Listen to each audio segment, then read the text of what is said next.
President Biden returning to the White House for what the administration hopes will be a pivotal week, even as officials compelled to concede Americans are hurting financially.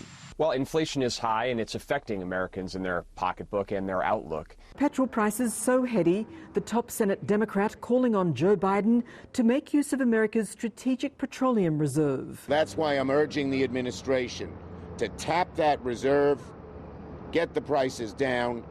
Petrol at the pump in the US priced per gallon a year ago was $2.23.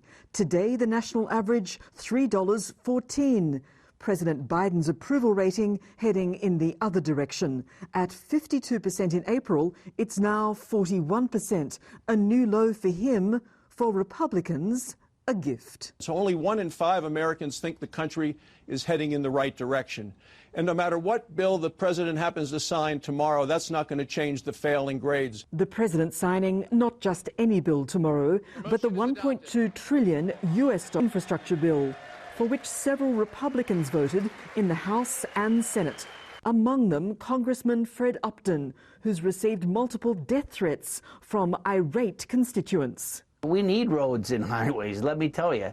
This was a bipartisan plan. It needed to happen. Upton not alone in facing threats of violence. In the aftermath of the January 6 assault on Congress, Republicans who voted to impeach then-President Donald Trump also menaced. Now speaking out. Though I expected death threats at some point in this job, there is no legitimate place for political violence anywhere in this country. And the fact that we've seen it, and I would argue normalized it over the last 2 years, sets our country back significantly. But for the current White House team, the pressing setback is COVID cases edging higher the past 2 weeks and inflation shooting up. If we want to get inflation down, I think continuing to make progress against the pandemic is the most important thing we can do. The CDC, the Federal Health Agency, reporting more than 1 million children under 12 have now received their first vaccine dose